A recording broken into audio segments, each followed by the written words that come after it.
So one of the terms that I'm going to be using a lot moving forward with my interviews or with different discussions that I have with you one-on-one is lightworker.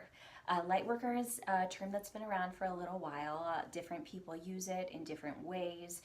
To me, the number one way that I connected with the word lightworker, where everything just kind of broke open for me, was through this book right here. Light is the New Black by Rebecca Campbell. This book was incredible. It just was probably the first step towards reawakening. It was a Hay House book. I got the audio book. I started listening to it, and it just like something released. Everything broke open, and the remembering began. The remembering of what I'm doing here, why I'm here. It all started to trickle in, and it's been, of course, a slow trickle, but it's just been a series of me kind of following the next step to the next step to the next step.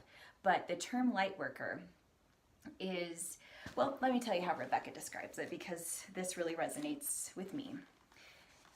A lightworker is anyone who devotes their life to being a bright light in the world. They understand their actions, no matter how big or small, have the potential to raise the vibration of the planet.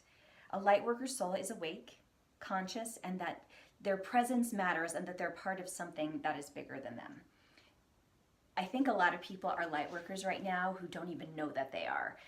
It's a term that you're not going to hear on the daily news. You know, you're not going to hear it probably at the grocery store. So I want to put it out there more so that it becomes more common of a term.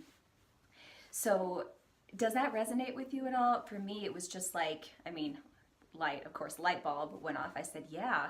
And some people are being a light worker, being the best mom they can be. They're being a light worker, being the best employee they can be. It doesn't have to be, I'm in the healing arts, I'm a spiritual based practitioner. No, it's that. And it's also you showing up in your life every day, being available to operate more from love than from fear.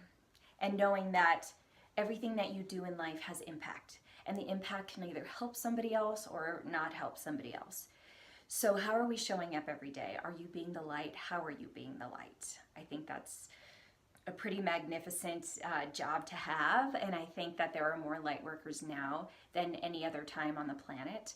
So I want you to know I see you, that there's a community for you as well.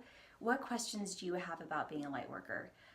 If you're looking for a way to get more involved with this and say, what is she even talking about? I kind of get it, but I'm not sure. Read this book. Rebecca's an excellent teacher on this very subject. I went to her retreat at Omega Institute this past 2018 after having read her books again and again, and knowing that when I quit my job, I just jumped off the cliff with nothing lined up. I needed a little recharge of my battery time. And the space that she creates is so healing and so connected. It brings you back to remembering. And I keep going back to remembering, but she does talk a lot about that in this book. So this book, Light is the New Black, it's a guide to answering your soul's callings and working your light. And she gives lots of advice and lots of tips on how to work your light. So take a look at it. Promise you it's going to be one of the best reads you've ever had. And if not, read it again, because you'll really love it. I don't know if it will resonate with you the way it has with me, but I know she's got a massive community of people who are just so happy to have her voice in the world so that they may be better able to use theirs. So happy light working.